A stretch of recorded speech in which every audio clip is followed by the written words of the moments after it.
Hello hello guys, आज है एक स्पेशल एपिसोड क्योंकि आज हम भाई बहन थोड़ी चिट चैट करेंगे बॉलीवुड हॉरर फिल्म्स के बारे में, जो कॉन्सेप्चुअली तो बड़ी अच्छी थी बट टेक्निकली उतनी अच्छी नहीं थी because of the era and there are couple of exceptions. Nonetheless ये मूवीज हमारे लिए काफी स्पेशल है।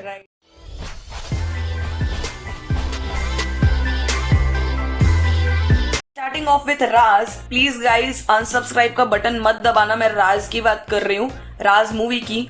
आई एम श्योर बचपन में आपका भी एक गिल्टी प्लेजर हुआ करता होगा, तो गाइस सुनना ये बात प्लीज। किसी को ऐसा ना लगे मैं राज की बात कर रही हूँ, मतलब मैं आपको एक सीक्रेट बता रही हूँ। सिगरेट पीता सिगरेट नहीं यार बाबू भैया, सीक्रेट की बात बताएं।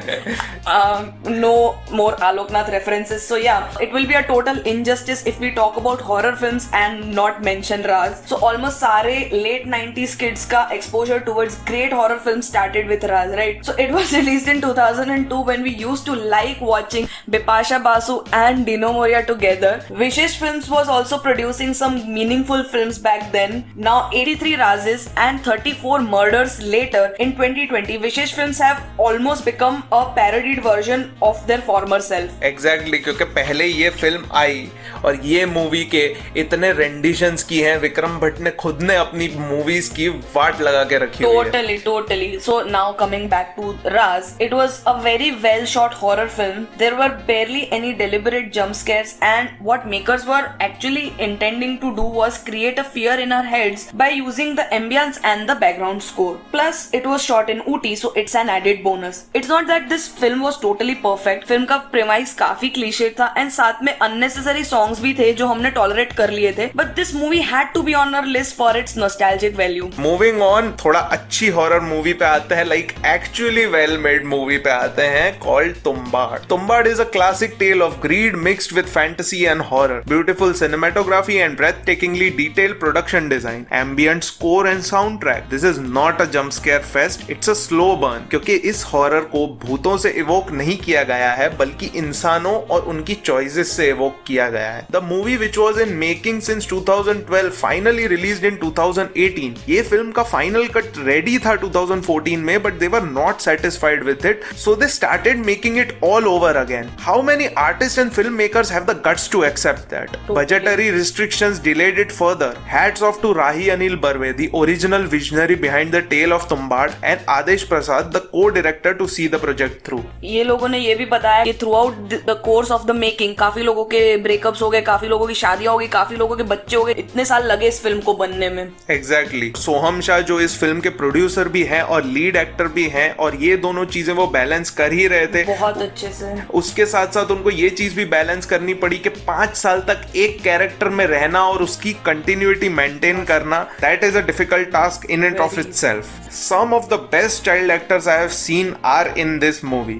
ये फिल्म की माइथोलॉजी वेल डिफाइंड है और बहुत रिच है। सारे कैरेक्टर्स 3 डिमेंशनल हैं और ये इजीली इंडिया की बेस्ट हॉरर फिल्म है in the last 10 years for sure. So moving on, मेरी लिस्ट पर है अभी Kaal. Released in 2005, Kaal is a movie which primarily talks about suspicious deaths occurring in Corbett national park. Film में दिखाया गया कि there is a ferocious tiger who is killing people in the national park. So इसी चक्कर में National Geographic के correspondent Krrish अपनी wife प्रिया के साथ नेशनल पार्क के लिए निकल जाते हैं। So Krish played by John Abraham and Priya played by Esha Deol head for the national park, and वहां पे वो लोग एक ग्रुप ऑफ यंगस्टर्स से मिलते हैं जो नेशनल पार्क आए हुए हैं to spend their holidays. Youngsters मतलब क्या है? वो भी यंग ही थे यार, जॉन अब्राहम और यार मेरे कहने का मतलब था कि वो मैरिड थे और वो लोग इस ग्रुप से मिलते हैं जिसमें Lara Dutta, Vivek Oberoi, unmarried fuckers थे जो भी लोग घूमने निकले थे।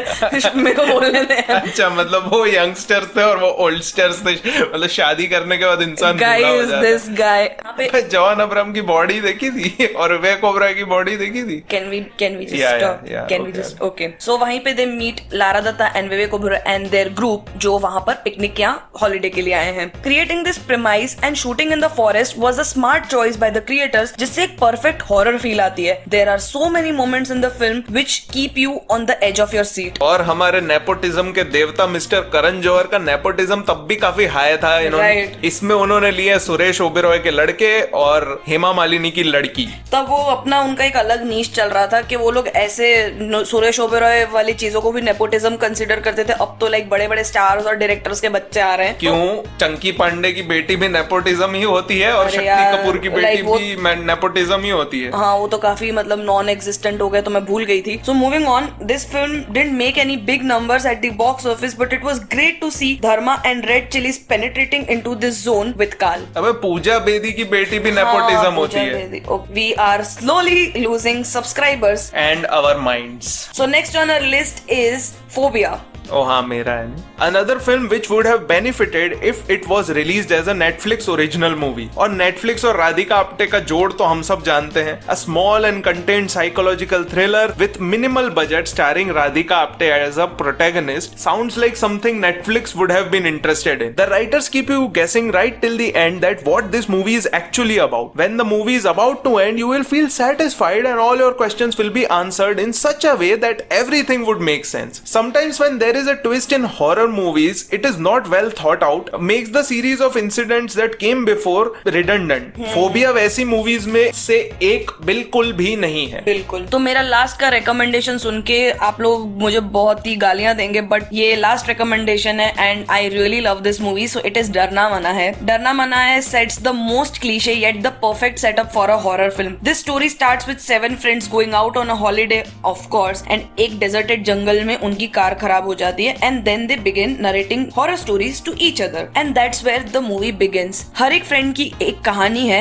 which is shown differently in this movie, which makes it a combo of 6 short horror films. All these short films are shit scary because along with touching upon the basics of paranormal, they address different forms of horror like horror of uncertainty, horror of being stuck in a place, and horror of being stuck inside an object. For 2003, this film was very clever क्योंकि इतने अलग type के horrors को address करना in itself is a very bold move, क्योंकि तब हम बिल्कुल यही जंप स्केयर्स वाली फिल्म्स देखा करते थे कि भूत आके पीछे से डरा रहा है एंड स्टफ। तो उस टाइम के हिसाब से ये film was really well made. If you will watch this film now, maybe आपको ऐसा लगेगा कि it's not a well made film, but I think for 2003, yeah as I said, it was a great film. और मुझे ये कभी नहीं लगा था कि मैं बड़े होके ऐसी चीज बोलूंगा, बट मेरी लाइफ का सबसे scary scene, scary moment in any scary movie ever is Rajpal Yadav holding an apple and coming towards the screen. Yeah, would you ever expect Rajpal Yadav to be in a horror film? Next मैं बात करूंगा एक technology से related horror movie की। आजकल Hollywood technology से related horror films बनाने में बिजी है, जबकि बॉलीवुड ने 2008 में ही उस टाइम की प्राइम टेक्नोलॉजी मतलब टेलीविजन पर एक हॉरर फिल्म बनाई थी कॉल्ड 13B। ये मूवी 2 लैंग्वेजेस में साइमल्टेनियसली रिलीज हुई थी, तमिल और हिंदी। इस मूवी का कॉन्सेप्ट और स्ट्रक्चर बहुत ही बढ़िया है, लेकिन टेक्निकली ये फिल्म बहुत लैग करती है, partially because of the budget and era it was made in. Makers का इंटेंट भी एग्जीक्यूशन में काफी साफ दिख जाता है कि वो ऑडियंस को स्मार्ट नहीं समझते और सब कुछ स्पून फीड करने लगते हैं। All that nitpicking aside, I can assure you कि ये फिल्म देख के थोड़ा अनकंफर्टेबल फील तो होगा ही, बिकॉज ये ट्रू क्राइम स्टोरी भी है, तो उससे एक element of suspense and dread भी ऐड होता है। They have used technology very smartly, plus they get a doctor to explain it by saying कि इस दुनिया की सबसे कॉम्प्लिकेटेड मशीन है इंसानों की बॉडी, अगर आत्मा उसमें रह सकती है तो टीवी जैसी सिंपल मशीन में क्यों नहीं। बट ये हॉरर फिल्म कुछ हद तक बिलीवेबल है, बहुत ज्यादा। सो गाइज, ये थी आज की हमारी